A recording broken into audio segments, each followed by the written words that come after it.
Hello. This week has been beyond stressful, and so has this project. At first, I thought I wanted to do live streaming, but then I came to the conclusion that that's not something that I wanted to do for work. It's just something that I wanted to do in my free time.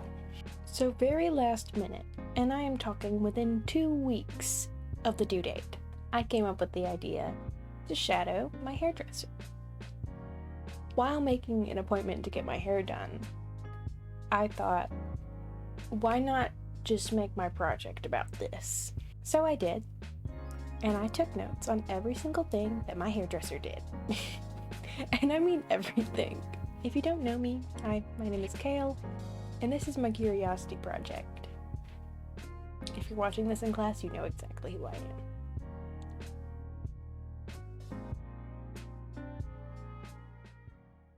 To summarize the project's purpose, I was supposed to choose something that I wanted to learn more about and make it a goal to learn something about the subject.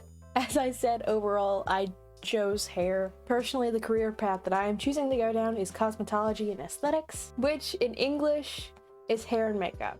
So the main focus of this project was hair. It was also the easiest for me because I was getting my hair done, not my makeup done, and I had a short amount of time to decide what I wanted to do after choosing my subject. Like 5 times. So without further ado, I give you the steps to get this color hair. You can't see it right now. Here's a picture. First things first, my hairdresser's name is Gracie Michelle, and I've been going to her for about 2 years now. We have been through every sort of hair event you can imagine. The first thing that she does is drop every single one of the boxes that the dye comes in. At one point, she even spilt the dye on her hand. And it looked, I can't say what it looked like. Then she mixes up the color that she's gonna put on my hair later, as well as the bleach. I'm not gonna go into the details of how she mixes it. I didn't look at it, but personally, from experience, bleach is usually like a powder and a little bit of developer, equal parts. And the color is a mixture of different numbers. If you're wondering, the root color formulation was 5N, which color melted / fades to a 6C. You can't really tell because it's dark, but it's there.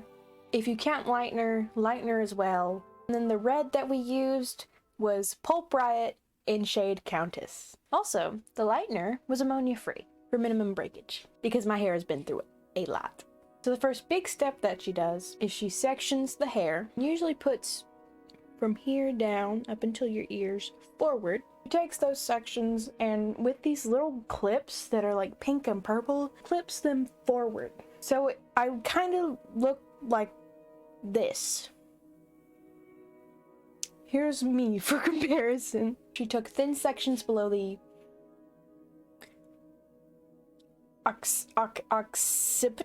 occipital? It's a bone on your head. And applies the bleach and foils. The foils are not being folded. And that's because whenever it folds, that causes more breakage. However, using the foils helps separate the pieces that are being bleached and the pieces that have color applied to them. It also helps get a little extra lift, but not too much to where the hair starts to break. Also, fun fact, I plan on doing a lighter color before graduation, so we decided to use bleach on my hair so that she wouldn't have to pull more than one color out before we start to do a different one.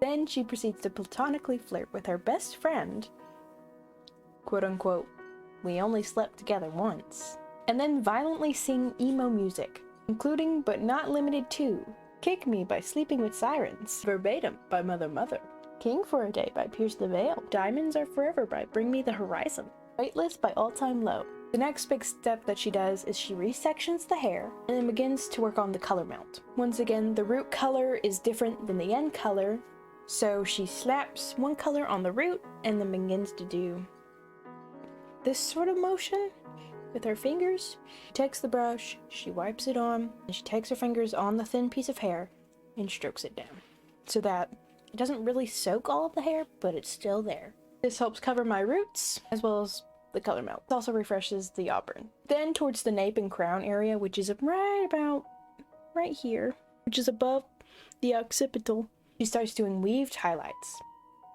I know this might sound a little weird. What you're gonna do, take your thing and then you go over, under. And she does that once again. The nape and crown area, all the way up here.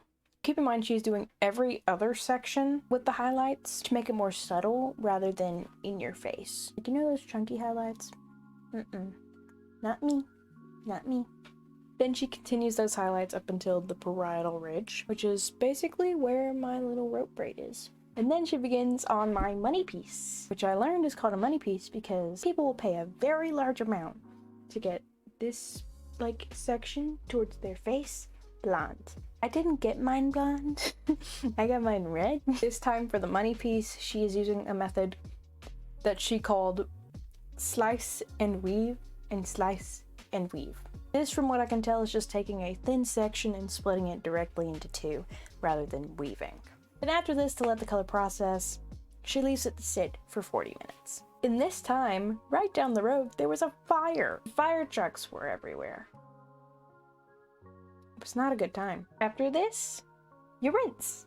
Fun story time, actually. Whenever I first dyed my hair brown after having it crazy colors for a while, she was rinsing out my hair and putting toner in it and, you know, washing it, conditioning it. And all of a sudden, these little plastic crystals show up in my hair. They were like little sugar crystals, but they obviously weren't sugar. I don't know why sugar would be in my hair. Maybe I'm just too sweet. And to this day, we do not know what was in my hair. Who knows? After you rinse and tone it and all of the fun things, she assesses the damage. And we found out there was some breakage towards the bottom of my hair, which is the part of my hair that's been through a lot. I have little sprigs now, and it's whatever, it's fine. It doesn't really bother me because hair is hair, it grows back. I am just definitely asking for some Olaplex for Christmas. Mother, if you are watching this, please. And then once all the damage is figured out, she applies Countess all over my hair, which is the red. This color processes for about 20 minutes before she goes and rinses it. While this processes, we talked about stuff. Won't go into detail because that's personal, but it happened. And it's a crucial step because now we're closer, me and my hairdresser, Gracie Michelle. After that, you rinse it, and she blow dried it, made it look all pretty. And then the next day, the day immediately after I got my hair done, I got to shadow her while she cut a woman named Wanda's hair. Now, Wanda was a hoot. As soon as I walked in, Gracie was already starting on her hair, and she was talking about how her daughter took her to the lingerie store, and she did not know how to react. But she had a darn good time. Anyway, the reason that I was there was to watch her give her a haircut. First things first, she splits the hair into 3 sections from this point forward and down. After she splits the hair into 3 sections, Wanda looks like this. Just like with dyeing my hair, she starts at the bottom. She takes a thin section at the very bottom of her head and does a baseline cut. That's what I called it. It's a guide for how short the rest of the hair should be. The closer the hair is to the bottom of your head, the longer it's gonna appear. Then after this baseline cut, she comes the middle of the hair out and then takes a vertical section, pulls it out, and then takes a razor and pulls it. Wanda wants a shag. I should have probably mentioned that, and that's why she's using the razor. If she were to use regular scissors for this, it would leave a harsh line, and a shag, if you know what a shag is shaggy. After Gracie takes the middle sections and razors them off, I mean, not off, you know what I mean. Now after the middle section is complete, she takes the top of the head, takes the section just exactly like the middle section except it's straight up. And then after that section is complete, she takes the side pieces, over directs them to the front, and razors them off. She does this on both sides, and it creates dimension, volume, all of the fun little cosmetology words. While doing the side parts, she'll also take the top parts, over direct them forward, and snip them too with the razor. And lastly, Gracie takes the bangs and trims them, blends them towards the side pieces, and there you go. You got Wanda's shag. I couldn't stay for the entire blow drying process, so I couldn't get a picture of Wanda's hair afterwards, but I can guarantee you, it looked good. And there you go. There's my little shadowing hair adventure type thing.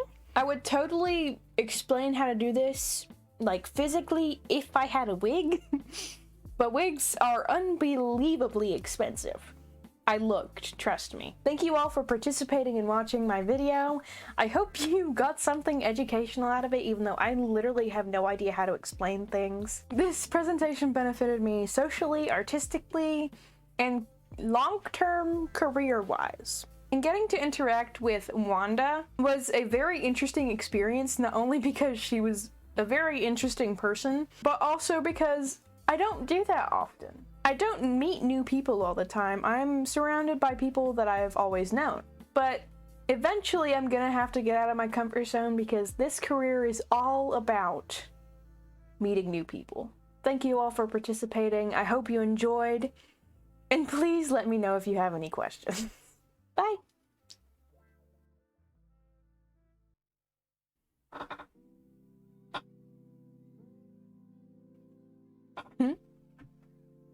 I think we're going to a concert.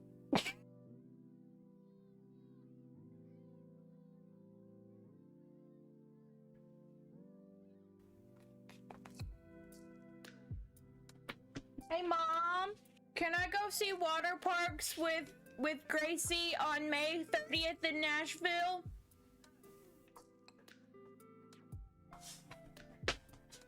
If you want, I could show you how to do browse, but I'm not going to. Which in English